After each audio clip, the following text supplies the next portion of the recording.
Chris Eubanks in the house. We've done best forehands. We've done best backhands.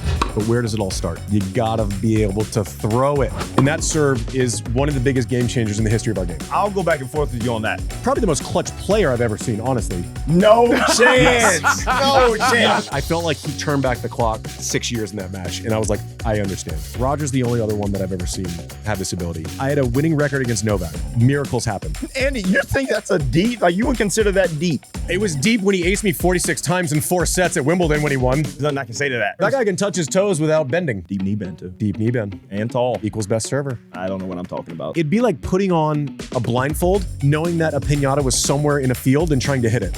I want to talk about your serve. I was all knee bend. But Knee bend. I can't, in good faith, have a best servers list without putting on it. I know it doesn't fit what we're talking about, and I already buried my lead on this because I had to try to win an argument against you.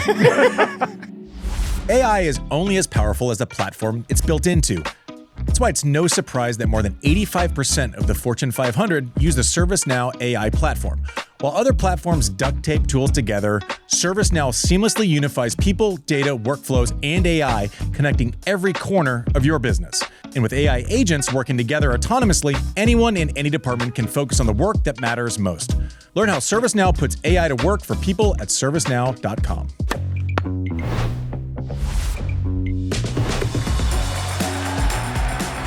Everyone, welcome to Serve, brought to you by ServiceNow. Subscribe. Boop, boop, boop. Everyone's back from vacation, guys. You look tan. You look great. I've been in the studio. I know I haven't. I make fun of them because I literally show up for an hour a week. Yeah. And everyone else is just grinding, so I got to take my wins when I can. Producer Mike, Techie Sean in the house. JW is here. We got geez, everyone.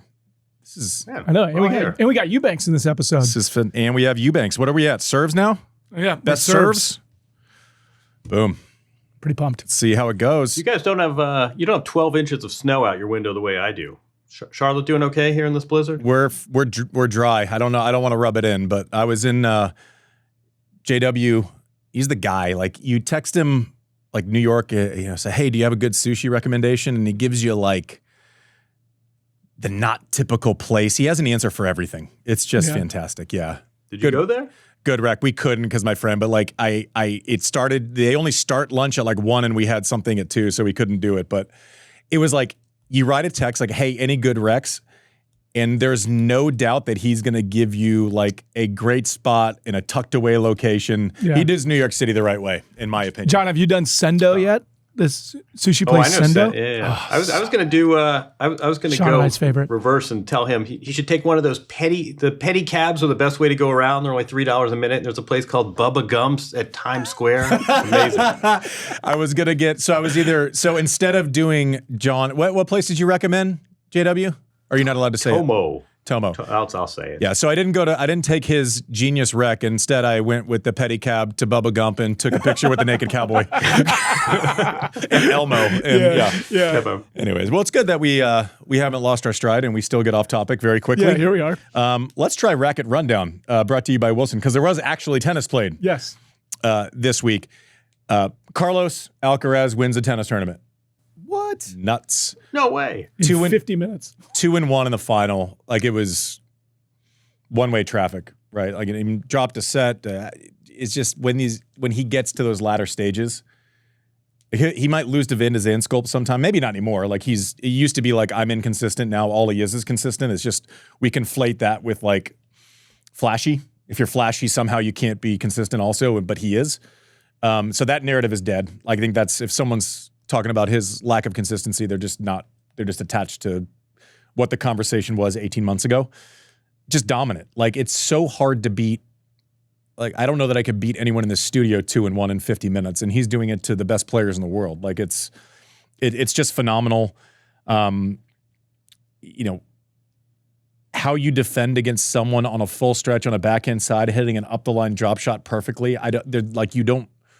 You can't really solve for that. You have to cover so many different pockets of earth and space and court with Carlos. He's serving unbelievable. His serve is much better than it was 2 years ago. His backhand consistency is much better than it was 2 years ago. His ability to basically be able to get in, even off of, if you hit a heavy ball to him, he's still able to get in off of it, which has to be depressing.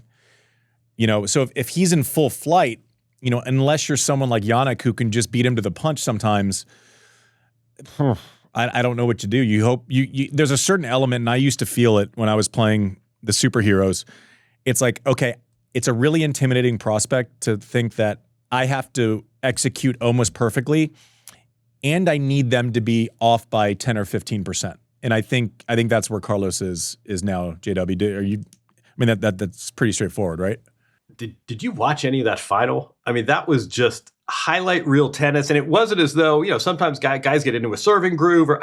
He was winning points in all different ways, and each point was equally spectacular. You talk about storylines that crashed and burned. Remember about 60 days ago when the Salon was worried about this coaching change and there was a lot of chaos, and Carlos had he'd lost in the World Tour Finals to Sinner, and Sinner was going to try and win a third straight Australia. Alcaraz has not lost a match this year. He looks as good as ever. Sinner has not won a tournament.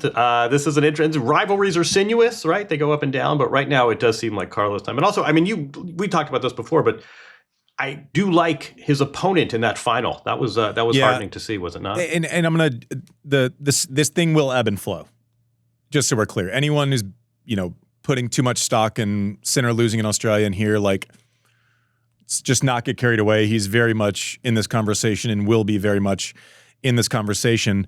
And we said on the show when Ferrero left, it's like Carlos is going to win majors still. This doesn't change the fact that he's one of the best players in the world. I think what he has now erased is the reaction to an outlier result, right? If he loses in the semis of Australia, we all start going crazy. If he loses here, we all start going crazy. He's basically just put out that fire. He's basically taken the extinguisher where he could not win a tournament for 2 months now, and we're not going to mention the coaching switch, right? It's going to ebb and flow. Sinner will reinsert himself in the conversation. And we were talking about it off air quickly, and then I want to get to Feast and the rest of results too. But hopefully you saw the Q and Andy question about Sampras, and my respect for Pete knows no bounds. And also, Pete would lose in tournaments sometimes, like in the round of 16. Right? We're talking about the best player before this, the big three. It's shocking when you see Sinner lose a match. Right? The precedent that's been set is kind of crazy to where, he loses to a good player, and we're like, what is going on with Raonic? He's lost to two really good players this year. It's just. At some point in sports, the not fun part of it is you become a victim of your own shadow, of which Sinner has created a massive shadow by his successes. But Carlos is just you can't take your eyes off of him. I can only imagine how depressing it is to, the goal as a player, if you're playing someone who is better than you and is playing better than you, is to make them beat you a different way, right? This might not work, but I'm going to make someone hit 47 passing shots today. And then I'm going to try to extend the rally. I'm going to try. You lose differently. And when he has you covered on every adjustment instantly, you can't find any space. And that has to be depressing for the rest of the tour. A feel-good result this week.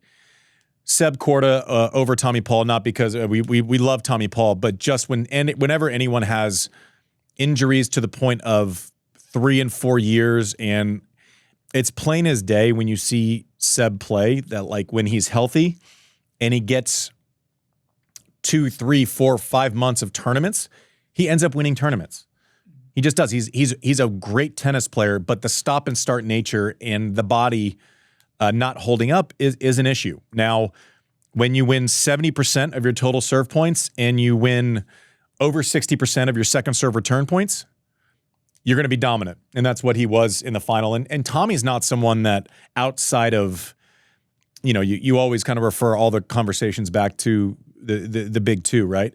But outside of those guys, he's not someone that you see get beat in a straightforward manner. And that was a straightforward final.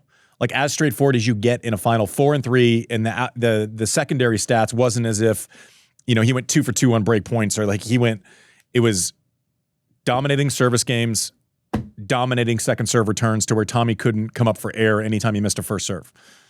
And that's daunting.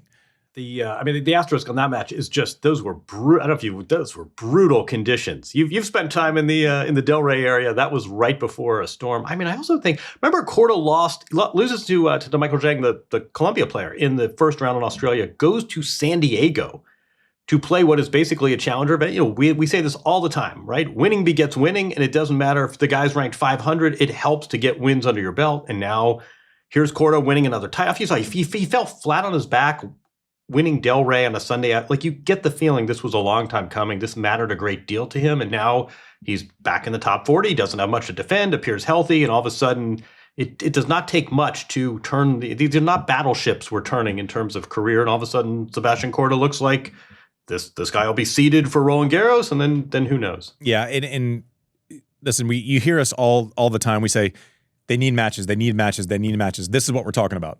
Wherever it is, you can't replace bulkheads, umpires, it actually mattering, scoreboard. Like, you can't replace that with practice. You just can't. So props to Korda for knowing that, stopping in San Diego on the way back.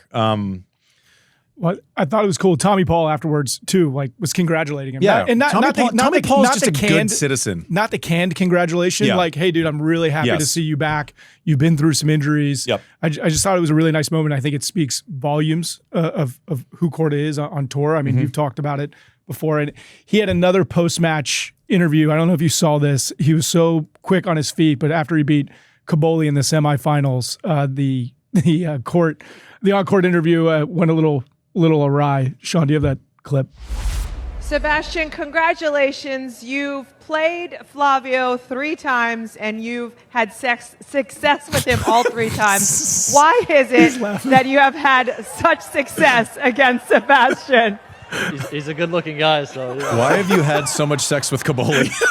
He says he's a good-looking guy, but he's so quick, and I just he's got great energy. He's smooth, man. Like, I got to, when I played the deal in Dallas, I think the thing I missed most about the tour is just talking shit in the locker room, people coming in and out, like having conversation. And he was in there, and he's like super quietly confident and smooth. Like, he's, has a sense of humor, will get in with a one-liner, doesn't need to, like, I like Seb Korda. I have a lot of time for him.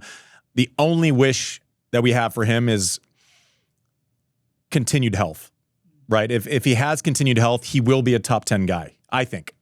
Especially if those serving stats hold up, like, for all of his strengths, which is like ball striking and the ability to return from 6'5", and you can't really get the ball out of his zone. I think for someone 6'5", the serve has left some to be desired throughout his career, but he just looks and feels like a top 10 guy if he has an extended run of health, which we hope he does. Tommy Paul, he's just one of the cool kids too. Like, wins, loses, like he's just I just like him a ton, but this is a big result for Korda. This isn't just an ordinary 250 result. Like, you feel like this could potentially build towards something, maybe a semifinal run in the Slam or something throughout the year. But it's nice to see him reset off of a rough last year into this season. Etcheverry beats Tabilo in Rio at the 500 down there as well. He went way up the rank. I mean, this is like a big... It's his first career title.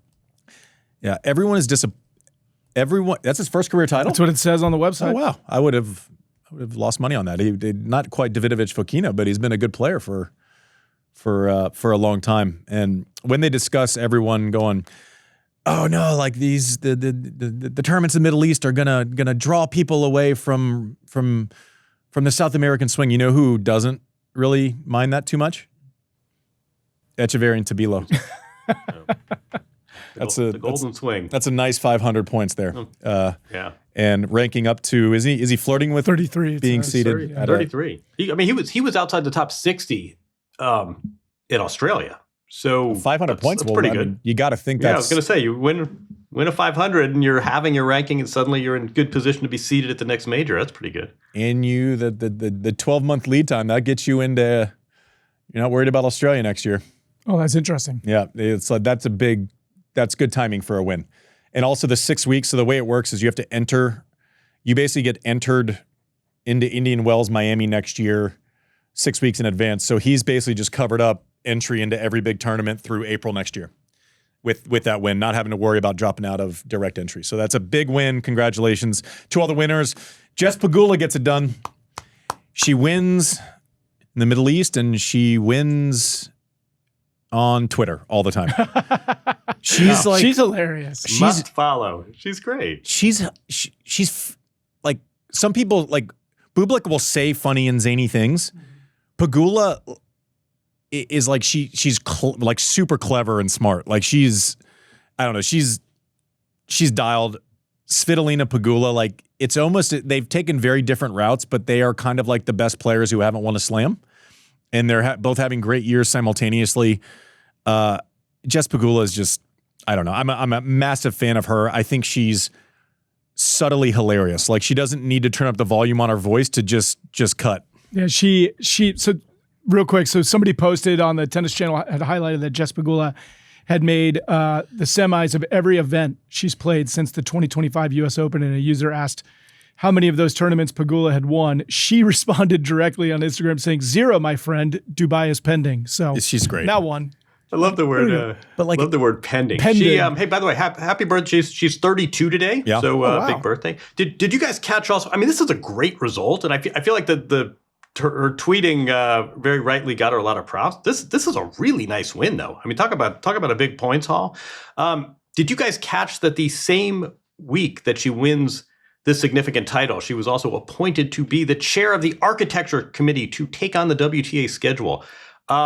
First of all, she's really emerged. I mean, there are no ranking points for this, right? I mean, we can't trace her the way we can Etcheverry, but she's really emerged as kind of the clubhouse leader. She's sort of become this real moral force in the WTA Tour. In the middle of her career, when she's, top 5 player, she's the chair of a committee to redo the count. This isn't like, I said this isn't like, hey, this is our prom theme. We're going to go with, we're going to do ET this year. This is a really significant fundamental issue, and Jess Pegula is chairing the committee to take a look at the schedule. It also is funny that she wins the event that more than half the players initially entered dropped out. She wins that event, and now she's going to Austin halfway across the world to keep her commitment and defend her title there. So big week for her. But I think Jess Pegula's emergence as this leader is a story unfolding before our eyes. Yes. I have 2 thoughts. One, this is a great choice. If you're one of the players, like, when was the last time you heard Jess Pegula say something stupid or irresponsible?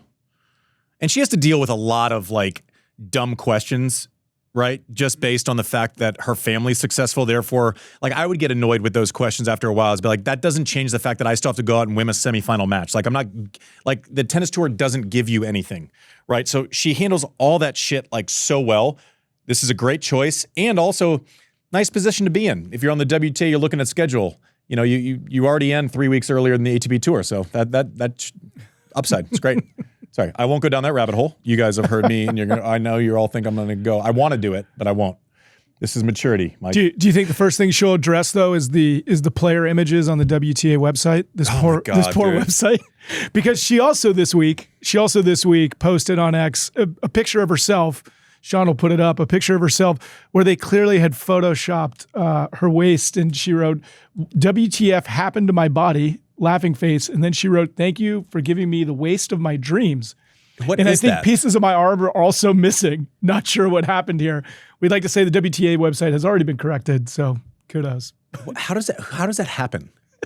That's a great question. Wait, can I go on a serious little mini rant here? How does that happen is a great question. And I don't know if this is if it's AI, if there's some intern that's asleep at the switch, but did you catch her response? I thought Jess Pegula was so delicate with that. And this, her body's been distorted.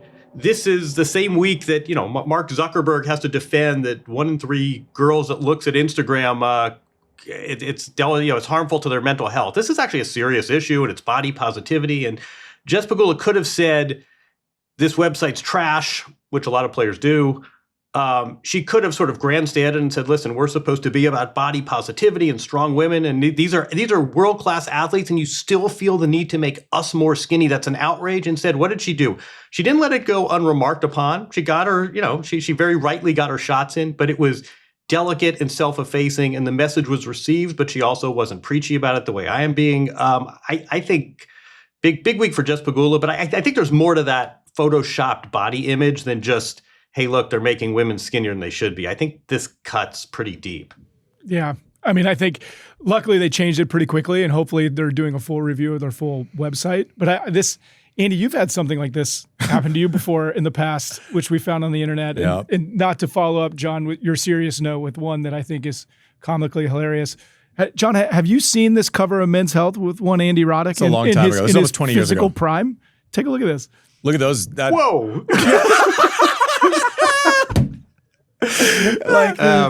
That is don't even know where to obviously begin. not, like, how bad is that, by the way? This is the world's strongest man. How many buses did you and Sven happen to lug on the world's strongest man? So, I mean, bro, those traps, bro. for someone Let alone the arms. who's listening and not watching, right? The Jess Pegula waist was maybe 3 inches around. Yeah, it put Barbie to shame. It was a joke. Like, and then this image that they're showing of me was from a million years ago, where it was like Men's Fitness, and it's pretty obvious that like they came and took the picture and they weren't real happy with my body, and so they made me like the buffest, like 77-inch biceps, and then they just kind of stuck my head on top. I think they stuck you on a stock photo of somebody else. This is Photoshop 1.0, but I do like lose your gut. See results in 5 days. So Yeah, you I got might big hit that one up. arms, but you lost your gut. You realize they already have their articles written, and there's like the big arms thing, and they're like, we chose the wrong person. They're like, we've made a horrible mistake. We made a horrible, and I was like, yeah, that's not me. Just immediately I was like, that's obviously not me. Like, that's not that's not the one. All right, enough of that. What other news we got, JW? What are the news? It's the open secret of Craig Tiley coming to America. It looks like it's finally ready to hit. I don't know how deep you want to go here. I'm really interested to see what he does and what he's given the runway to do. And I think Craig is known. You're talking about the USTA rumors that he's going to run the US. Yeah. Okay. I should have clarified that. So Craig Tiley to become CEO, man in charge of the USTA. This has been an open secret for a while. I did hear he did not sign his employment contract until after the Australian Open. So I suppose if he had been asked about it during his tournament, he could have rightly said there's nothing to this. He wouldn't have been lying. But I mean, enough is enough. He's coming to the United States. I think this is good news. I'm just interested to see. Is it news? The news is, it hasn't like officially been announced, but I mean, it's happening, right? I think We're recording on there will be Monday, an announcement maybe. Yeah. imminently. All right, whatever. Yeah. It's been too And I long. think, Like there's no secrets. Like at this point, it's getting Exactly. fucking awkward not Enough to talk already. about it. But don't you think it's interesting to see sort of what he does with this job and what he's allowed to do? I mean, I think that's much more interesting at this point. And he's known for elevating the Australian Open, but there are other things. You know, one thing I was talking to a former player about, Daria Kasatkina wants to leave Russia and find sanctuary elsewhere. Where does she end up? In Australia. Suddenly Australia has a very credible player. I don't know. Is that the kind of thing Craig Tiley would do here? Craig Tiley made his name as a college coach at Illinois. Does that change the USTA's relationship to college tennis? I mean, I think it's really going to be interesting to see what he does, because it's a very different set of issues and challenges and, frankly, bureaucracy than Tennis Australia. But, you know, Craig coming here is big news that probably is a little boring to the casual fan that would rather talk about Carlos and his drop shots. But this is a big story. Yeah, and it's one that's coming, and I got to imagine when the USTA is kind of trying to fill this position, that's probably option, I don't know, like you have 10 options and like you know that he's going to be on the short list of 2, like immediately, like if given the choice. You got to think he was lapping the field as far as options and what he's turned Australia into and the job he's done there. And he was I mean, he's been a successful college coach where like they won national titles, and then into coaching college tennis is not the same as running, you know, your national slam on a continent. Like he's been successful at kind of every step of the way with whatever he's done. So if you can get him to say yes, you don't want to like disregard other people who are in the running, but it seems like a no-brainer hire for the USTA based on track record. Yeah. I mean, he needs to be protected from the bureaucracy. And when, I don't want to pick on any market, but you know, when Walla Walla, Washington needs new net posts, someone needs to handle that before it goes to Craig Tiley. I mean, the USTA is, there's a lot of bureaucracy and a lot of snarl. You hope he's protected from that. JW, you mentioned before we were coming on that like, just talk through a little bit, and I'm interested to see where this goes, because obviously your mailbag is like must read for any tennis fan every week that you put out. But how much of your inbound right now is is the Serena of things? How much oxygen is she taking up when not covering just like results of tennis, but like she brings in an entirely different mainstream kind of interest to our sport, right? I didn't know where you were going with that. No, you're right. This is sort of a great parlor game, and I think fans very rightly are very curious to see where this ends up. So what do we know? We know that Serena Williams, born in 1981. So let's not leave her age out of this. I mean, it's just extraordinary. I think just top line, this is great. This could be nothing. This could be the story of the year in tennis for 2026, but I don't know if anyone isn't looking forward to seeing how this plays out, and anyone that's denigrating this is really on the margin. So this is a great thing. The question is, how is this going to play out? Two names I've heard bandied about. I was saying this on 10. I'll tell you something really funny. Two names I've heard bandied about. One of them is Martina Navratilova. Why? Because when Martina was also in her mid-40s, she decided to come back. She was very successful. She won majors, but it was only in doubles and mixed. The other name I've heard a lot, I think I mentioned, is Harmony Tan. Why do I mention that? That is who beat Serena in her final match at Wimbledon 4 years ago, 7-6 in the third, first round. This was about as far from peak Serena as you can get. And I've been told by multiple sources that Serena really has a bitter taste. 7-time champion at Wimbledon. She really has a bitter taste about how she went out. So I don't know if this is all sort of veering towards a return to grass in Wimbledon. You don't just rock up. Presumably you're going to have to play tournaments before that. Or if this is sort of, she'll play doubles with Venus, she'll have some fun, she'll play in the mixed event, and she's in her mid-40s, and I'm not going to play singles against players half my age, but I'll still be back. Real quick, we were talking about this on Tennis Channel. Andrea Petkovic, all credit to her, had a great line, which is, if you've ever been through the anti-doping protocols and you're getting 5 a.m. knocks on the door to go pee and give blood, you are not availing yourself to that in order to play doubles. If you're going to get back in this protocol, and Serena, let's be clear, Serena could today, as of this morning, she's eligible to play. I mean, give her a wild card and she's good to go. I credit or blame Petkovic for this, but she basically says she's playing singles, if only because you're not going to do anti-doping for doubles only. So there you have it. One other thing I heard, I don't know if you agree with this or not. I heard she is not, there's speculation she might play Indian Wells, and I was heard that won't happen, not because of family history and backstory, but just because the conditions are so variable and it's windy or it's cold. She'll be playing on that stadium court for sure, which is actually below the ground. It can get hot in the day and cold at night and windy in a gritty court. That's not the right setting for her to kick off this comeback. So anyway, it's a great story. It's fun to follow. She's being sort of very, very on brand. She's being a little sort of teasing and a little cryptic. We're not getting much out of the camp. That's fine. She posted a couple days ago. She said, I'm ready. I'm getting ready for Serena Summer. # Summer of Serena. To which Maria Sharapova wrote, Wimbledon?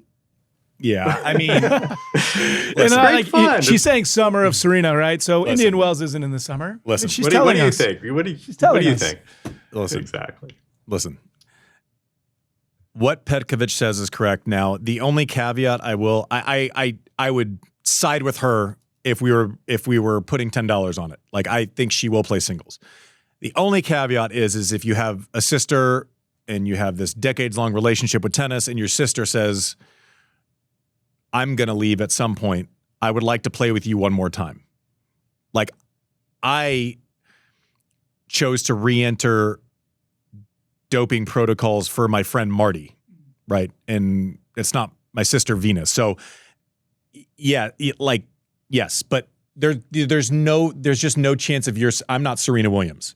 I don't have the interest of Serena Williams. Going and playing some, a first round in Atlanta is not the same thing. You're going to bring this amount of attention to it. And now she's just openly flirting with like gasoline and fire.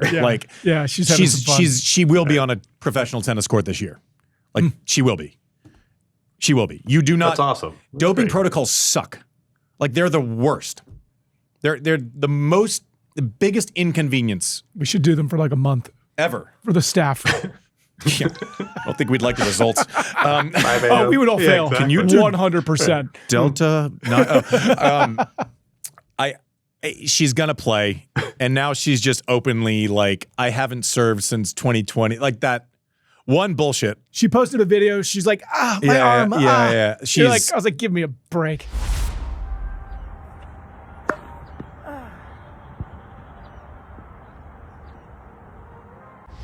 She's Exactly. she's now not skipping news cycles. Like this is coming quick. She is doing it like once a week now at this point. She is not. Can we agree this is awesome though? I mean, I think there's some people who are like, "Oh, she's teasing us." You know what? I'm here for it. No one knows anything. You talk to two different players and they have two very different takes on this. That's great. I love the intrigue. If she decides tomorrow, you know what? I'm cutting bait. It's time to watch Bluey with the kids. This tennis thing is overrated. That's fine. Like, it's no lose here, right? No, there's plenty of hours to watch Bluey. All right. What I'm excited for is like when she shows up. If it wasn't the thing that is strange about this is if someone was coming back and Indian Wells isn't a great surface for them, I would tell most people like, yeah, just kick the shit off the tires. Like, just go there. It's uncomfortable. Like, you're gonna have to like. There's no perfect re-entry, right? Like, you can't just show up at Wimbledon and play. Like, you have to play something going in after this amount of time. I would almost argue that, do you want to risk getting hurt on clay and the movement isn't natural? Try to play 2 or 3 events on hard, reassess. Is this good? Is this bad? And then figure out what you want to play from there. But Serena is such an attention vacuum because it's earned, and she supersedes any interest in our sport. Like she's, no one is bigger than the sport, and if anyone was, it would be Serena Williams, right? Like, so the attention mechanism where she can't just go out and lose a match 2-4 at Indian Wells without having to deal with all of it. So I think she has to be a little bit more precious about it. If it's just based on tennis, I'm going, if you're coming back and you feel fit and healthy, let's just assume that it's going to be imperfect. And you got to get out there and go through the steps and start kind of trying to figure out the match play muscle memory again. We talk about Seb Korda going and finding matches and how that's the right thing to do. That's the right thing to do for Serena. It's just that she's Serena. Yeah. Like you're creating, like it's going to be covered on, nightly news. Yeah. As opposed to like she plays a match YouTube at the local podcast. club, it's going to get covered, right? I also can't wait, low key, can't wait to start getting like little text messages when someone plays a practice set and is like, she's not playing great or she's playing unbelievable, or like, I can't wait for those little scouting reports to come in like that. When those start sprinkling in, I'm ready. I'm ready for that. Speaking of news, by the way, I think since we started recording, I don't know if you guys got a certain news alert from ESPN, but there seems to be a press release that just came out about a bit of a roster pickup to the broadcasting team. This isn't Serena returning to the game. This is Andy Roddick going into the ESPN booth for Wimbledon and US Open. Is that what you're talking about? I would like to read part of this is a statement from the new hire who says simply, "I'm always just a massive fan of tennis. I'm very excited to join the ESPN tennis team. I look forward to covering the 2 biggest tournaments in the world. This will be great as long as I don't have to work with James Blake." That is Andy Roddick. Clip that. Guys, I'm sorry you had to find out this way. Like it's came out of left field for us. You guys. Comments? I'm excited. I've kind of avoided commentary for a long time, and it's simply our kids are old enough to go. That's kind of it, and getting our reps in here, and obviously ESPN having the rights to the biggest tournaments in the world and wanting to be a part of it. Instead of just sitting here shit talking coverage, I can actually get in and kind of be in the arena. Should be exciting. I think it is important for our listeners to know that not a single minute will be shaved off of the serve time in our slam coverage. That was in the first 90 seconds of our negotiation with ESPN. It was, we're not going to sacrifice anything that we've done for our served audience. We'll still do everything every day, quick serve. They're going to help with that scheduling. That was my single biggest non-negotiable.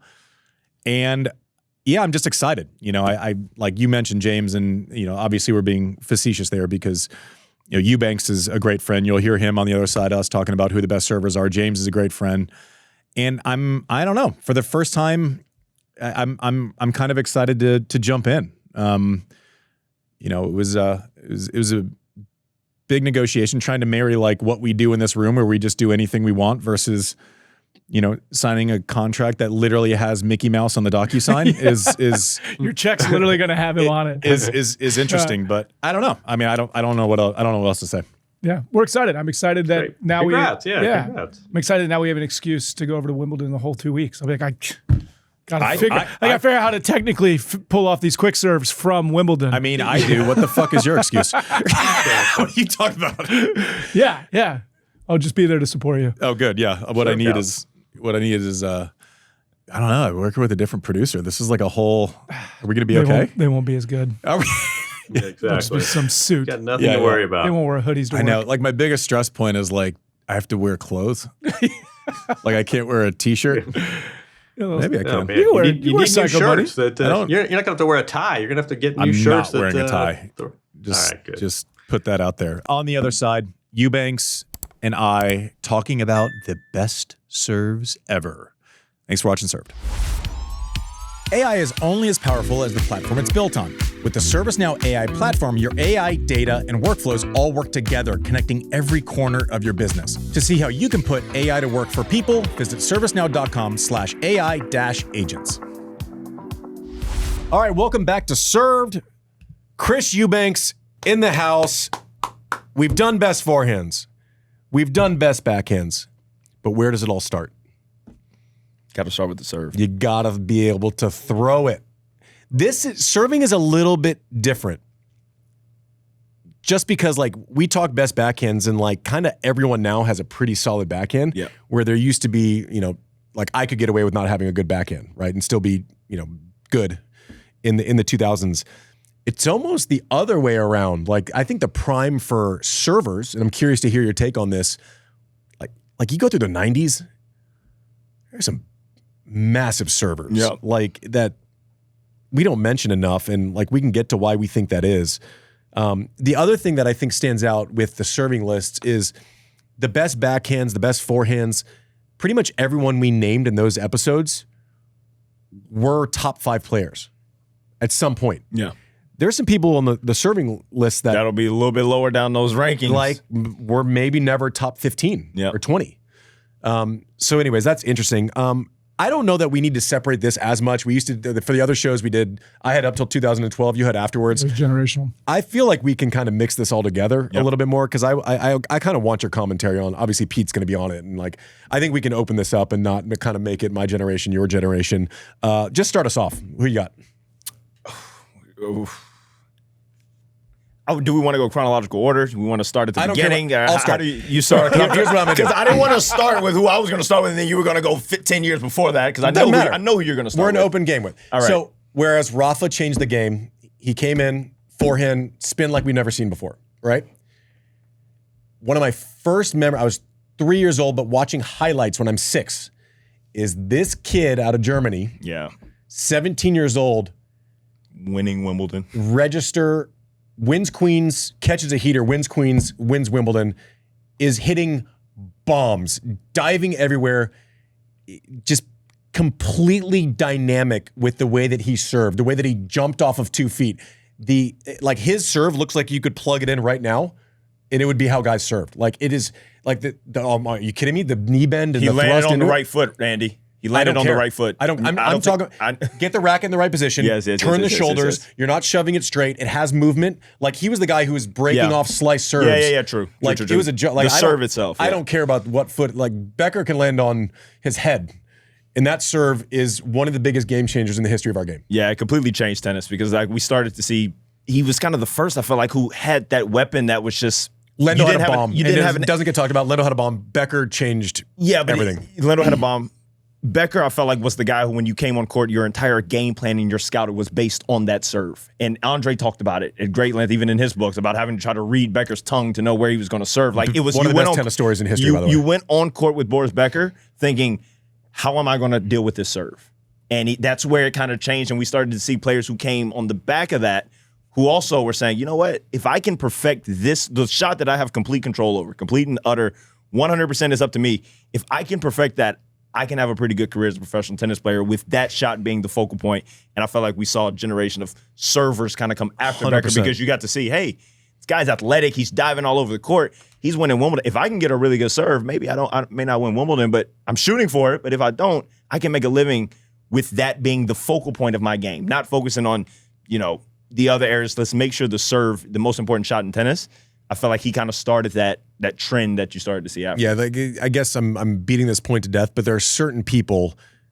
Jimmy Connors changed the way footwork was done. Yeah, right. Yes. You come in. Mac changed the way that feel. Maybe it was Laver before him, but there are certain people that come along, and it's like, oh, I've never seen anyone execute this specific skill, and I've never seen anything like it. They've taken who the best are and they've added to it, like McEnroe flowing through volleys instead of stepping and hitting him in motion. Becker coming through is one of those moments where it's like, holy shit, what is this new normal? Yeah. Right. Like, what is this thing that we're dealing with? So he was top of mind, obviously. And then, right on his heels, the most clutch server I've ever seen in my entire life. This guy, I don't care what the score was. It's 30-all, fifth set, 3-all, second serve. Second serve, too. Everyone in the stadium knows that he's going to hit it 122. It's like a slightly slower first serve.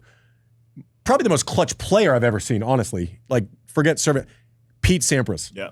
Maybe the most perfect service motion I've ever seen in my life. It looks, kids who play junior tennis, you get those trophies and they give you the guy at the top who's hitting the service motion. Coaches will even teach you, get into the trophy position.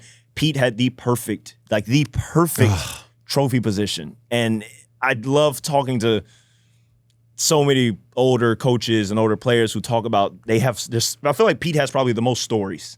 You get a lot of stories with Pete, and from training days to people used to say Pete would go out and practice. He could lose to anybody in practice, but he wasn't hitting his serve full out. He knew that when he needed it in the middle of a match, second serve, if he needed to go big, he could do it. He knew he could put it on a dime. I hear stories about Pete hustling NBA players from putting a quarter down and hitting it, and then they owe him. He has this legend, this mythic legend about his serve, and I don't think you can have a list at all with servers without including Pete. Not forgetting, he was 6'1", too. He felt this presence of he was so much bigger than he actually was. We talked about that with other players. Pete had that. And then you look at it, you go, the guy was only 6'1". Guy could dunk a basketball. With two hands, by the way. I was just about to say, with two hands. It's crazy. We're talking about athleticism, closing a gap with speed. Pete Sampras was one of the best athletes to ever play this game. Yeah. Doesn't get talked about enough. Yeah. I'll tell you also, we talk about the special skill for serving in my opinion. And we were talking about it when we were here working some days earlier this year. Speed is one thing. Becker changed the game on speed. All of a sudden he's upper register 120s, 130s. We hadn't seen anything like that consistently. Yeah, we had to put in perspective at that time. Nowadays you see 120, 130, you're like, okay, that's normal. But at that time, his racket, you might as well be hitting with a frying pan. Yeah. Different. Yeah. Pete's movement after the bounce, his swing on a T serve on the ad side. Oh, yeah, after the bounce. Yes. It would start and you're tracking it and it's on your racket and then it would just start moving away from you. Yep. So he's getting it to start going to the right and then it sweeps back left. Similar to Rafa's. So Mike, if you're in the middle, it's going like this, it's bouncing here and then going like that. Yeah, if he's in a slice on the side. It doesn't hit and mitigate the spin. But his ability to start a second serve on your backhand side, and then by the bring time it into the, and then all of a sudden you're T-Rexed on your forehand side, it was, you didn't know what was coming, and it was all off the same toss. It wasn't like Roger where he's throwing a million different tosses around. It's slightly over his head where it looks like it could be a kick serve, and then he's hitting a 122 swinger that has 4 feet of movement on it. Is that all in his wrist? I played him 3 times. Why is he able to do that off the same toss? One that the shoulders are a joke. You can pick him up. I was going to ask you, is that true? He's double joiner or something weird. So for those of you who are listening and can't see, I'm trying to put the backs of my palms together and I can't. And I have a freak of a shoulder, just so we're clear, right? Yeah, I would see him. I would see him. Eubanks just cracked. That's called retirement shoulder right there. Dude, what just happened? It sounded like a car. Are you okay? I don't know if we have that type of insurance. Eubanks long for that shoulder to go. Quickly. That's scar tissue. He could take his shoulders up in a way, he would stretch them, and it was just elastic. Yeah, I heard that. It was a joke. Could take him from here, not bend his arms and take him and finish behind his. Wild. Behind his, possible. And then you have like the handsy stuff. Like every single person that we're going to have on this list has the ability to come from here and turn at the last second or pronate out, right? Yeah. The other thing that is like a non-starter, and I've seen some people say like it doesn't matter. They're wrong. I know more about serving than they do. Becker, deep knee bend. Sampras, deep knee bend. The thrust that Pete Sampras got from his legs into every single serve, that's what creates motion. That's what creates spin. I'll go back and forth with you on that because I feel like we just go through your list. Go through your list and then tell me. No. Let's do it. Yes, those two, deep knee bend, both of them. There are other guys who have deep knee bend. I think for certain people, the quicker action down and up is just more effective than the deeper knee bend. I think like Goran had a very quick motion. His knee bend, it was not like sinking down and then coming up. It was very boom, boom. And dude, I think you can generate more force. He's next on my list. I was literally going to use him as someone who has a deep knee bend. You think Goran's was a really deep knee bend? It was deep when he aced me 46 times in 4 sets at Wimbledon when he won. He's going to throw out like the personal say, there's nothing I can say to that. Like, what am I going to say? Oh, okay. I don't know. I'm telling you, like, just let me ask you a question. If you're going to bend your knee less if you pull your foot up. Yeah, for sure, which Goran did. Yeah. But think of it this way. If you're trying to jump, like you had to do a vertical test, are you going to go as deep, like you're going to go for a deep knee bend, or are you going to go quick action to get down and up? If you're like, in terms of jumping, I think you generate a bit more force with a quick down and up. Guys who do the combine, it's like a quick motion versus like this low sinking and then trying to go out. I feel like there's a point on the deep knee bend where it's like, I really can't explode as much out of here as I did if I had been a little bit quicker. Yeah, but there are guys on earth who can't explode out of that. And that's why they're different. No, that's why they're the best servers of all time. I'm not thinking that you have to have the deep knee bend in order to have a great serve. Like I think that that'd be 6'8" like you. Okay, maybe that's what I'm looking at. I'm looking at it from a height standpoint. Like look at all the people that you're going to name. Yeah, there's no one who's 6'1" like Sampras, who serves like he does, who doesn't go deep. Yeah, it's good. Fed. I'm looking at the height too. I didn't think of the height. Like the height, obviously. Like I would have been a great server from 7 feet. I was only 6'2". Right, like that matters. Yeah, would you consider you had a deep knee bend? Yeah. Yeah, I guess it was a quick motion. It was a quicker motion. You're equating quick with no knee bend. No. I'm not saying no knee bend. There has to be knee bend. I'm just saying I've seen certain guys like for instance, dude, my ass is huge. Like that's where everything came from. Like I could box someone out. I could have played. I would have played in basketball. I would have played 2 positions bigger than my height. Like that's just like it. That all matters. Let's see what you got. I'm trying to find one. Jeez, come on, producer Mike. Yeah, Goran's next on my list. Okay. I played him, and I already buried my lead on this because I had to try to win an argument against you.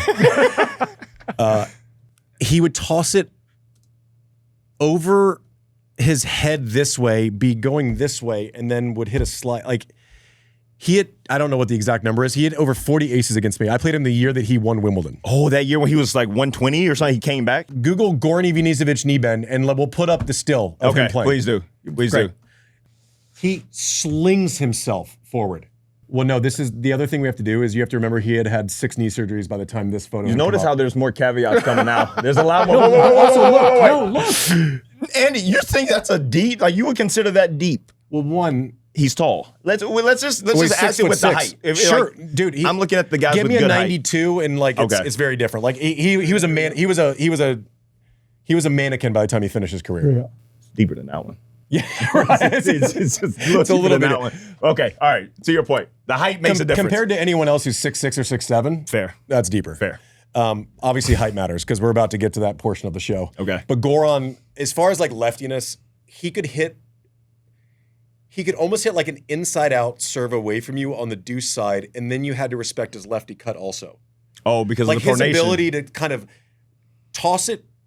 The other thing with like a lot of great servers, they kind of toss it like over their head, like back over their head a little bit, which you would think takes away from the cut. Like it's better for this one. To your point, like the guys who can like deep knee bend and thrust and get out of that position end up being the best servers. The guys who can, the guys who can hit a cut off of like a toss that's not a cut toss. All of a sudden they've expanded the.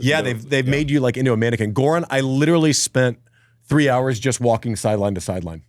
First, second serve, didn't have a second serve when I played him. Didn't have a second serve. Just hit a slightly slower first serve. Kind of like Pete. That's the other thing. Pete's felt like more of a second serve to me. Maybe it was just a lefty thing and I couldn't read Goran's thing as well. Okay. Like the other thing about Pete before we get like we're jumping back and forth. I beat Pete the first 2 times we played. I was 140 in the world and he was 3. And then I played him again the next year in Houston and I was like, I mean, he's great, but like I didn't hate the matchup, right? Then I played him in 0-2 when he won his last Grand Slam. And I'm like, I think I'm the favorite in this match. Like, I think I'm gonna beat Pete Sampras. Chris, I'll tell you one thing. Pete Sampras in the finals, in the quarters of the US Open versus Pete Sampras in the finals of the Houston clay courts, slightly different. He beat my ass. 4-2 in 3. Fastest guy I've ever seen. He came in on a first serve against me in the first set, knocked off a volley, and then just looked at me and flicked his eyebrow sweat at me. He loved that one. That was his thing, man. That right there. He gave me this way. He did it. He kind of did the little shoulder thing, and he went. I was like, I'm dead. It's like 2-2 in the first set. I'm like, I'm this, and it was a different. I felt like he turned back the clock 6 years in that match, and I was like, I understand. Okay, I understand. Who's Michael and who's Tito now? I get it. I fully understand. It was different than what I had seen the previous 2 times because I played him 1 straight sets both times. Can you talk a little bit, like, because we touched on it for a split second, but Pete's second is the thing that everyone loves to mention about how big he used to hit it, but I hear it was really heavy. Like when somebody told me that they were playing him, they had practiced with him many times and they had played sets and everything was fine. Then they played him in a match for the first time. And they said in the warm-up, the sound of his serve when they were taking serves hitting the wall was way different than anything they had experienced on the practice court. Said the second serve felt heavy as well. I asked Pete one time, he's not the chattiest person that's ever lived. And I had a flight with him. We were going to play an exhibition in Greenbrier, and we both started in LA. And were you talking his ear off the whole time? Most of the time. So we actually get along. We shouldn't, but we get along well. Yeah. So we go from LA, and I'm like, you get on the plane, he puts his headphones on, and Pete has always been super gracious to me, right? Like for some reason we were fine. Maybe we didn't grow up together. We weren't like, So, but we get there, and I was like, can we just talk about tennis for like an hour? He's like, yeah. There's no one else on the flight, just me and him. Like this is a dream for me, and for him, he's like, God, fuck. And obviously, it was his flight. I was just a passenger. Like it's very, very different. And so I was like, the thing that I can't understand is I saw you lose to so many hackers in practice. Like at Saddlebrook, I went to school there. He was playing, could never win a practice. He had this ability. Roger's the only other one that I've ever seen have this ability. Like Chris, if you lost 3 straight days of practice, Thursday through Saturday, before it's a wrap for me mentally going into a match. Before you had to play a Monday at a slam, you'd be like, dead. I'm going to go out there and I'm going to struggle. I'm going to try to get to a breaker. I'm going to just try to. And I was like, what? How? He goes, the light goes on. It's just always different. Like, I know I can do it with the light on. I know that most of Earth can't do it with the light on. He goes, it doesn't matter. Like, I just need to feel, I need to stay in shape. I need to move. Like, I need to kind of create some muscle memory. Goes, it doesn't matter what I do. I go, I couldn't do that. I had to win every practice set I ever played. And if I didn't, it was like, I played them the same. Matches in practice, I played the exact same. I get in fights in practice matches. Like, I'm an idiot. And he's like, I just knew when I reached back, it was going to be there. I'm like, confidence. Like, jeez. God, right? Like, how do you do that? Like, always? He goes, yeah, like pretty much always. I mean, there's all the times like you're struggling more than the other, but like, he goes, 0-2, I lose to George Basso at Wimbledon. Like, I'm trying to find it. He goes, but I know it's there. Then he walks off his career 2 months later at the US Open. Beats Andre in the final. Like when Andre is playing great. And Roger's the same. You see Roger lose 6-2 practice sets. My biggest envy point with Roger ever was like, I would be like a sweaty mess, right? Like just disgustingly like dirt all over myself, passing his court in Rome. I had just finished an hour and a half practice. Looked like I was, building the court, not playing on it. And then I'd walk by and he's just, for an hour, he's like smiling. He's like laughing. Roger. He's like, hey, Roger, we love you. He's like, I love you too. I'm like, I don't love anyone when I'm practicing. Like it's like my biggest point of envy isn't the titles. It's the ease of operation. Yeah. And like just knowing that you're that good to where it's like, it's going to be there. Someone might be better for one tournament, but like, and Pete was the ultimate example. Never, like, would just completely go through the motions in practice sets. Then 2 weeks later, he's holding the trophy. Can I ask you guys something about kind of that mental side of things and knowing that it's there, like with great servers? We don't know. I meant the people on the list that we're talking about. Yeah. How much of that is that they can get in there and just focus everything out, and like they probably don't ever have like a spell of the yips. These people that are the great servers. I mean, there's no. I think but it's just the confidence in the stroke. That's what I'm asking. I can't relate to Pete knowing that I can't relate to like playing like shit for a week and then just knowing you're going to play well. Like that I don't understand at all. I go, but serving, But you knew the serve. one of the biggest strengths of like, even if you're not playing well, you know you're going to get through holds. Like, you know, maybe you're not pitching 8 innings of shutout ball, but you have 6 innings and 2 earned if you're a great server or pitcher. Like I knew that I could, even though I was playing like shit, I knew that I could hold serve most of the time. Like that's a huge, and scoreboard pressure matters. Like we'll get to that later in this list a little bit, but like scoreboard pressure for a server, if you were holding 90% of your service games, like you don't have to play as well to break. Yeah. When you serve as well as they did. Because your opponent is so tight. They're so nervous. They're That so a tight from love your 15 serve. feels like almost a break point. Like a love 15 feels like a love 30. Like any points you lose that goes against you, like if I lose this game, set's over. So that scoreboard pressure is huge. Another one of the things that like being a great server allowed Pete to do, and this goes back to his thing, like I know it's going to be there. One of the biggest thing that Andre tells me when he's like, listen, if I had to go back and give you advice, is like you were almost good enough from the baseline to where you would give guys rhythm. He's like, I would get into it, like all I wanted to do was settle in, and I knew that you were going to give me a rally 7, 8 balls because you couldn't just hit winners, right? If I was hitting it well. So like you almost needed to be worse to be better. Pete told me the exact same thing on that flight. Wow. He was like, yeah, I didn't care. Like I would just go for a winner. And then all of a sudden, he goes, when I go to like that 7, 8 ball rally, they haven't hit a shot in 40 minutes. But like knowing that you can miss that many balls and then that it's like using it almost as like a strategy, it's like I needed to feel good. Yeah, but also something else to think about is the era in which you played. Obviously, yes, you won the Open early 2000s, but you continued to play all the way to what, 2012? Yeah. I felt like the game, guys from the ground court started to slow down, returner started to get better. Like everything started to change. So I don't know if that kind of hit miss kind of mentality would have benefited you as much as the way that you did. Because at the end of the day, #1 in the world, Grand Slam title, like what else do they want you to do? Like, you should have got 4 or 5. It's like, yeah, well, sure. But the competition in which you were going with in your physical prime, the courts were slowing down, the opponents were better from the ground. I think it was a little different. Like Pete was Pete's also, when Andre's telling me this, Andre retired in 06. Right? So like, he's going from before the point that you're mentioning. Yes, that's my point. To your point, yeah. It's like their perception is like, if you're playing a lot of guys who are serving slower volley, coming with in Lux would not have favored Pete. That would not have helped his game. Yeah. He would have had to change his technology big time. He would have figured it out. Like he would have. Staff. The best of it, like when people are like, oh well, would he have been like? Would Rafa have been able to play? He couldn't have played with Racket. He would have figured it out. Yeah, like maybe he doesn't win 20-something majors. He wins 6. He's still one of the greatest players of all time. Yeah. Like the what if game never ends. But I think you're right. But I think the point, like the overriding point that I'm trying to make is like, imagine not making a ball for a half hour and then knowing that you can rip City. And make one. Like to the point where you can use it as a strategy. Like absurd. Yep. Now we get into the height Olympics. Okay. Right. 2 best serves I've ever seen. Not best servers, right? Like Pete's a great server, but he was 6'1". We covered that, right? The best serves that I've ever seen where it's like you put them on any human and their serve is better. Karlovic, Isner. Yes. And I don't know how you get around it. Yep. Karlovic couldn't hit a slice serve, and yet he would beat you here by 6 feet just because he could snap it off. Yep. The 2 best servers I've ever seen, 7, you can't teach height. 7 feet helps. I think John's motion technically, talk about a deep knee bend. He is a guy with a deep knee and a big guy too. Best server of all time, 6'11". Here we go. Deep knee Can bend? we get back on topic here? Because he's going to keep just going back Not until I make my point 18 more times. Okay, all right, got it. Fair point.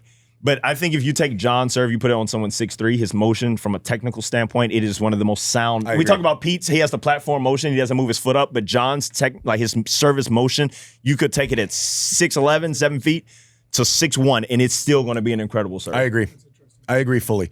Isner could go up and down the range. Like he was another one where you played him in practice, you would break him. Yeah. He would serve 122. He would dial back, man. He would just, because he wants to play from the ground. He had the ability to dial up the register. When he wanted to in practice? No, like in matches, like he was a like adrenaline server.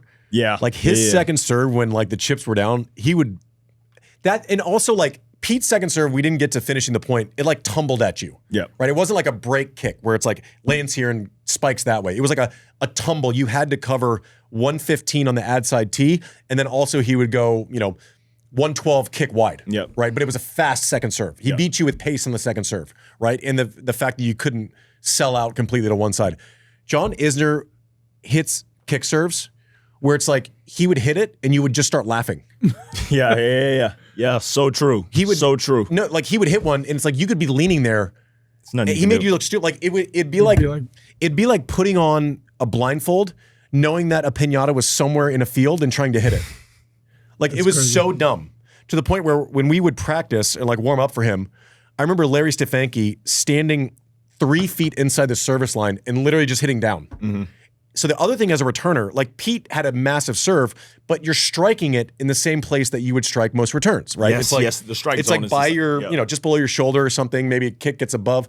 Isner's is a foot higher. So you're like swatting at backhands as opposed to even like bringing your left hand into it. Your left hand is like, if I was to give you a high five straight on versus like slapping side to side, that's the difference. Like how are you going to knock something down that's over your head?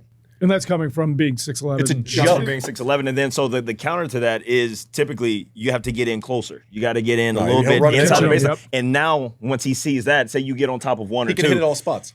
he'll then go a hard cut right into you, maybe even go tee. I can remember I practiced with Or John. just does it again. Like hit the kick from there. Good yeah, he's luck. like, let me see you do it multiple Yeah, times. keep going. I had a practice with John in Acapulco in the heat of the day, jumpy, bouncy conditions, and he was with It's so stupid. McPherson was there with a Macker. And we warm up. We say, all right, let's play some points. We're going to go tiebreaker, all second serves. We could not get into a point, couldn't make a return because the conditions in Acapulco, heat of the day, so live, so jumpy. Macker goes, well, let's just try first serves then. Like, because it was literally like struggling to get into really good points. We went first serves. It was a lot easier to kind of manage because now the ball isn't getting as high. In hot conditions, the ball jumps a lot more as well. So we're at like 1 o'clock.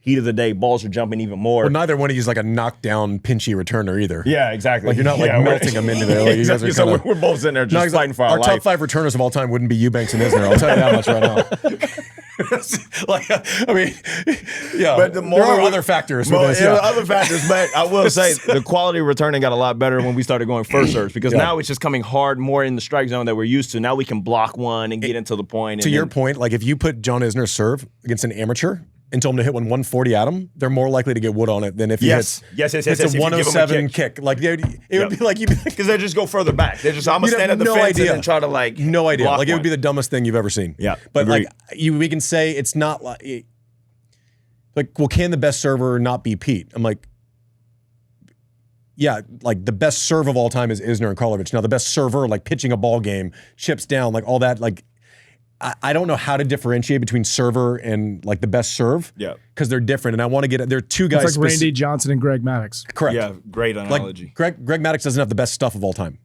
But he could be the knows best- he knows how to use but he them. could be, knew how to but use he, all of it. but he could be the best pitcher of all time. Yeah. Right. Like, and those are differentiated somehow, especially with serving. Yeah. I have Roger on this list. Of course. I want to keep Roger and Andre separate because Andre, I challenged you before we went on. I said, think of a server under 6 feet tall. Andre. Just wait. I have one other one, but like I need to explain it. Okay. I know we're talking about people we've played and or watched. Like it starts with I played most of the guys on this list except for Becker. Everyone on this list except for Becker. Richard Krajicek needs to be in the conversation. Okay. Talk about smooth. Yeah. Oh, that serve is a repeater, man. Like my serve looked like work. His serve, like forget about it. I know we're talking about people we played. I can't, in good faith, have a best servers list without putting Serena on it. I know it 100%. doesn't fit what we're talking about. 100%. I also don't care. Her name at least needs to be mentioned for us to have any credibility. 100%. At all. Okay, now who am I missing? Who do you have that I don't have?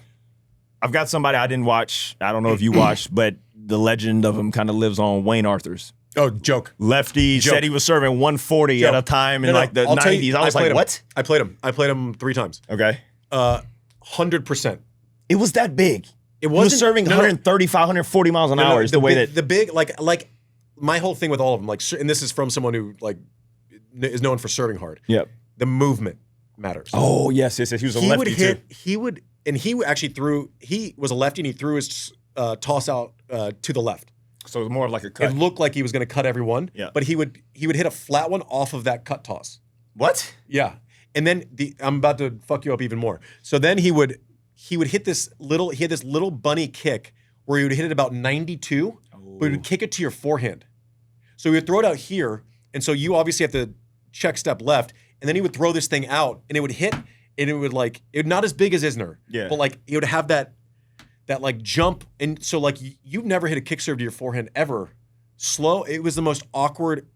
100% he belongs in this list. Okay. Like, didn't return well, couldn't move, no other tour level skills. I love when the nicest guy, like you remember the people who were nice to you when you first came out, and he was always so nice. I also saw him do one of the coolest things I've ever seen in my life. You ready? All right. Okay. So we're at Delray Beach. Delray Beach with the basketball court? Yeah. So the players' lounge basically this old rundown theater. Yeah, it's an old gym. Has a basketball hoop. So like one side is basketball hoop, the other side is like couches and whatever. I was talking to Wayne Arthurs. I was like, dude, you're like, what does your shoulder do? I go, are you good at other things? Like, are you good at like throwing a ball? Are you good at, And he's like, yeah, I'm pretty good. I watched him sitting down. So if you went to the 3-point line, like not side three, not middle three, but then you went back like 9 feet. Yeah. He's in a chair sitting just off the basketball court. A ball rolls to him. He rolls to him. He picks it up. I just asked him if he was good at other stuff. Throws it with one hand. A basketball. Drano. And goes, no chance. And he goes, yes. No chance. No chance. See, this is how these stories and these legends start to go. There's never video. It's never other people's accounts. Video? You're just making. I'm sorry. Do you know? Are you old enough to know what a flip phone is? Like, how are we gonna get video? You're telling me right on cue when you're asking that question. Maybe it was 5 minutes before, but like I'm telling you, it was basically like, "Are you good at?" And I watched him. Maybe it's a day. It was a day. I literally saw him pick a ball up. We're getting caught up in the weeds. I saw him pick a ball up, take it, throw it, probably while sitting, 36-footer while sitting. Drano. I'm like, that's insane. When all you do is watch the best athletes all the time, and then someone does something so like obnoxious.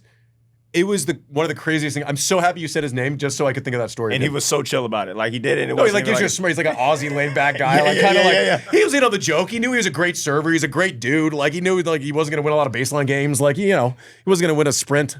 Wow. And it was the craziest thing I've ever seen. I love when I hear these stories, like these legends that just get passed down, and it just doesn't sound believable. And then you ask them, and then they're like, that happened. I'm like, what? Like. That's insane. That messed me up. That's insane. How tall was Wayne? Also, because I met him. He was coaching in Australia and in Korea. I saw him. He felt way bigger. He's not that tall, but his arms are long.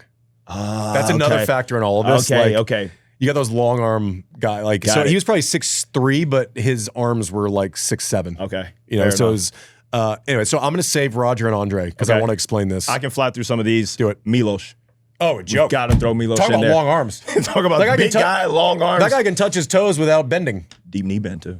Deep knee bend. And tall. Equals best server. I don't know what I'm talking about. Okay, help me out on a few of these. Henman, Philippoussis, Rafter. No on Henman. Henman's another one of the guys, like, he can do anything. He could run the table in pool. He's a +3 golfer. He's good at everything. He's just gifted, talented. His control the racket face, one of the best chips ever. Yeah, true. Like driving chips, not like spinny chips. Driving it through. Rafter, massive kid, never played him.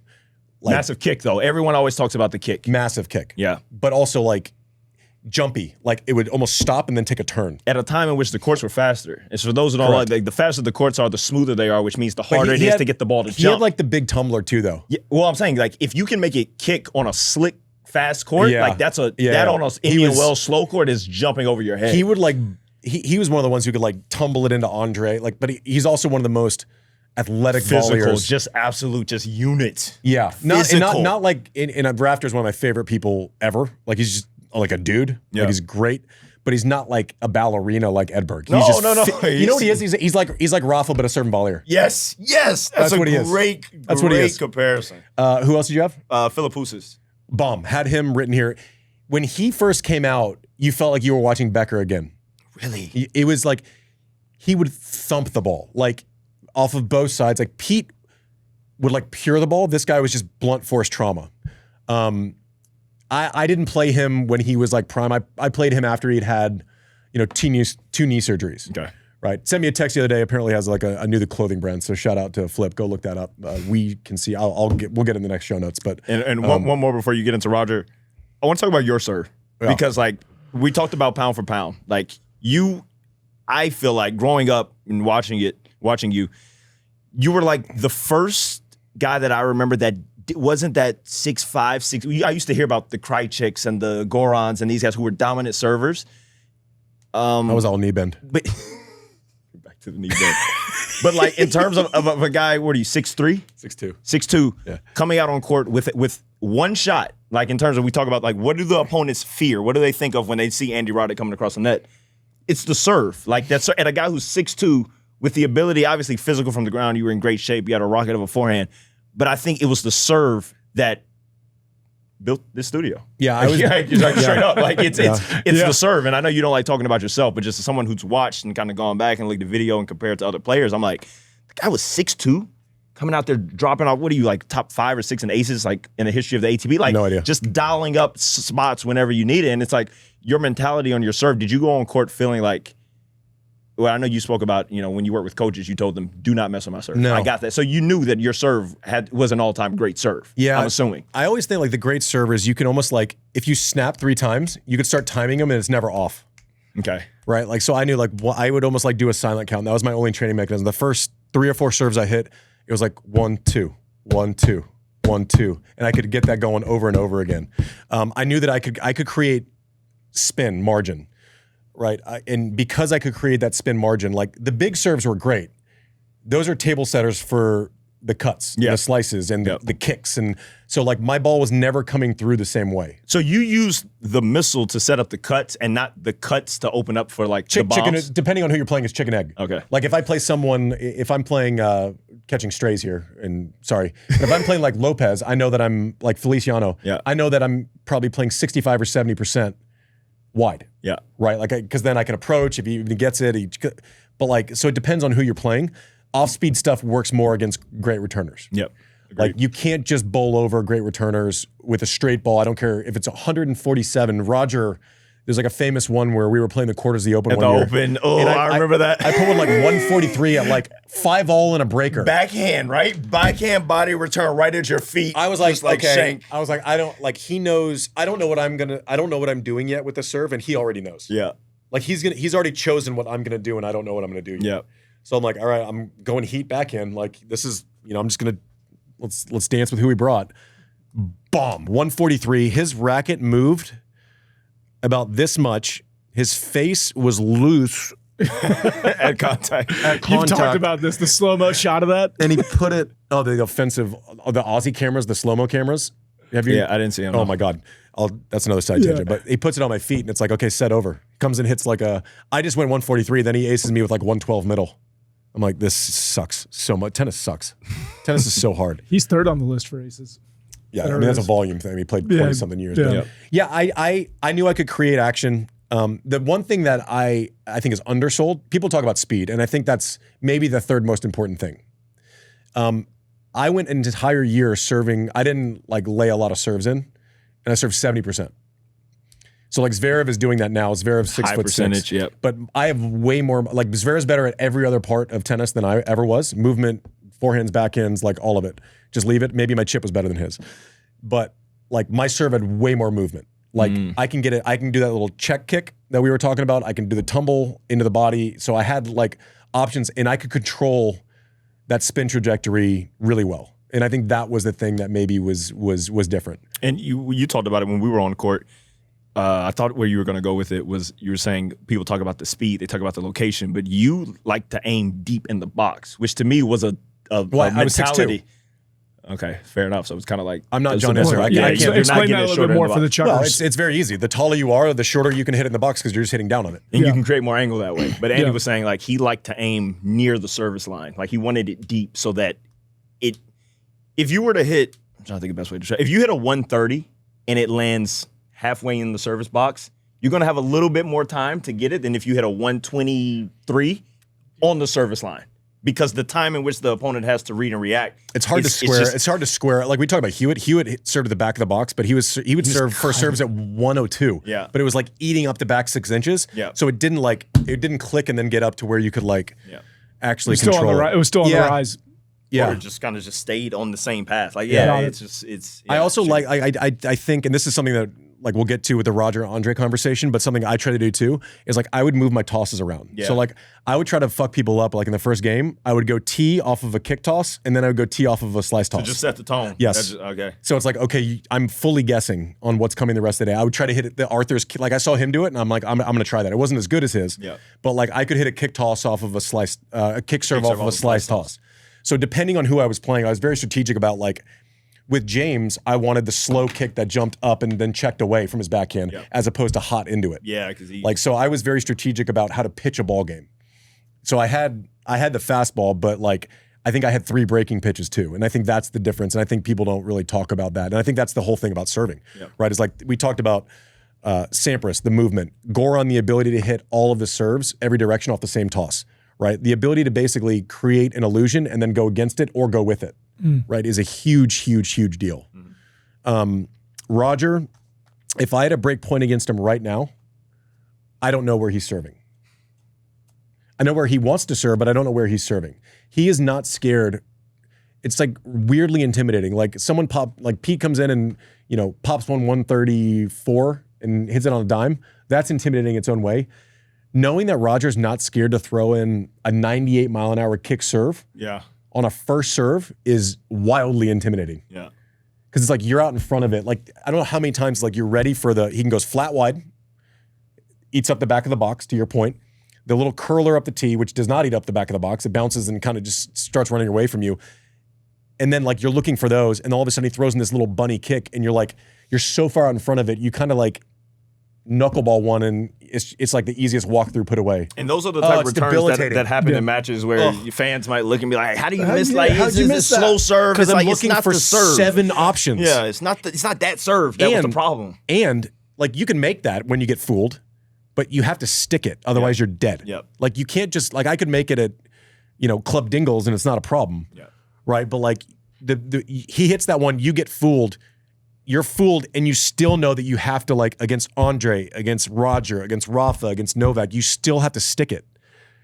So then all of a sudden you try to put too much on it and you look stupid. Yep. Like that's the whole thing. It's not about like he had that little kick serve and he couldn't handle it. Like, no, we could handle it. We just didn't know it was coming. Yeah. I mean, that's a big factor in judging who's a great server, you know, of all time, right? Is that where they get you in a position where then they can just put you away on the return. So Andre, not as good of a server as Roger, but like as far as pitching a ball game, he used to throw crazy tosses, didn't he? He would hit one out of his ear, like quick toss. Then he would toss one. So like, Mike, when you're returning, it's like you talked about timing people. Like you're timing up a server. Like Chris serves generally the same cadence every time. I would throw in ones just to screw with this cadence. But most people, it's like you start split set time. Maybe it's, you know, it's different cadences. Roger and Andre. Roger's serve was naturally better. Andre is maybe one of the best pitcher servers that's fair. Ever. And he also knew, and this went into the way he served, he also knew that if you didn't stick it, we talked about that short forehand and not needing time. He's cleaning it to the other side. You can know that he's going wide and then here, and you can't do anything about it. He would throw a toss-up 3 feet higher and then wait for it and flatten it out. And as the returner, you're sitting there like you're completely off now because you're like, well, when do I split? I need to slow down, and now you're your balance you're starting off, your feet are And flat. in the entire time, always on the outside, you had to respect his kick wide. Yep. So, but knowing that you had to clean it, otherwise, he's basically just creating space. He's a second ball server, but his serving strategy complemented the rest of his game, along with Roger, about as much as anyone ever.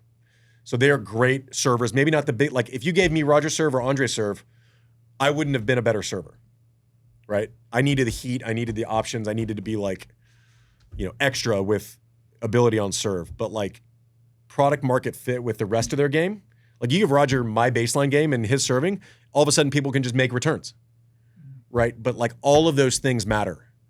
You know, all of those things matter. Like I told you to have someone under 6 feet tall. Andre would qualify for that.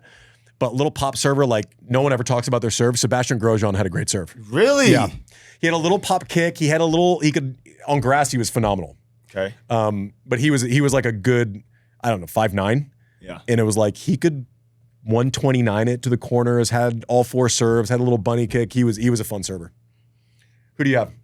Under 6 feet tall. 6 feet tall. was going to think about Andre because I just heard you talk about him opening up the court with the first ball. You can do that. I jumped the gun on that. So. Yeah, I Carlos is close. He's 6 feet, but like, yeah, he's still got a lot. I don't want to say he's got a lot to work on. Like, I still want to see like his serve is so much better than it was 2 years ago. For sure. Well, somebody, they're not under 6 feet tall, but I've many players who I've spoken with who played this person say that the one area of his game that doesn't get talked about nearly enough is Novak. They said he's one of the clutchest. And also, for people who don't remember what Novak's serve used to look like. I can tell you what it used to look like. Tell us what it used to look like, and to see what it is now, it's incredible. So look at it now and how smooth it is, start to finish. Then go find something when he was throwing grenades in like 07 or 08. Like it literally looked like he was going like this, and then the elbow was low, super low. The racket was open.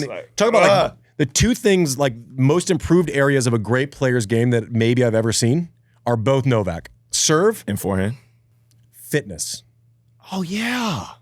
That's cool. Oh yeah. If I went back and I had a winning record against Novak, like miracles happen.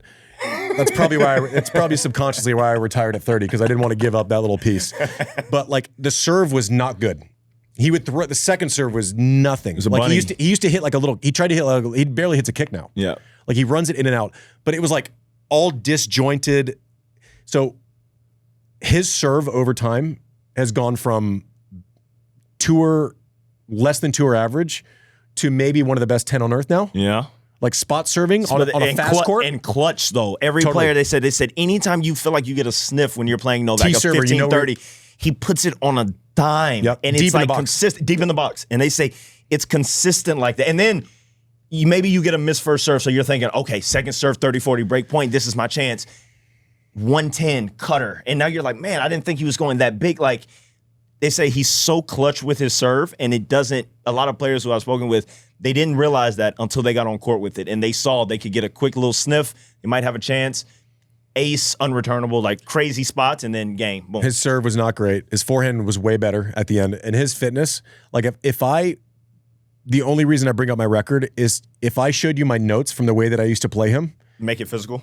It would translate like a suicide mission now. It's like, let's chip to the forehand and let's make it as physical as possible. I hope it's hot because someone going from that where like heat was a liability to 6-hour matches in Australia and getting through it. Rafa, I mean, he is literally the definition of no stone unturned. Like improving, like winning slams and then improving. While you're doing, and at that time when he had the yips, let's not forget he was still top 4 in the world. No, he won the Aussie Open in 08. He won in 08, exactly. Yeah. He was still like had a Grand Slam, was still competing for majors. Yeah. It was unbelievable. I don't know. I'm sure we missed. Tell us in the comments who'd we miss. I'm sure we missed some people because there are many, many great servers. But like, I don't know. There's something. I'm probably a homer here, but there's something just. It's a pure shot. Like when someone can just serve. Yeah, it's pretty fun. Pretty fun to watch. Thank you for watching how deep the knee bends are. We'll see you next time on Serve. AI is only as powerful as the platform it's built on. With the ServiceNow AI platform, your AI, data, and workflows all work together, connecting every corner of your business. To see how you can put AI to work for people, visit servicenow.com/AI-agents.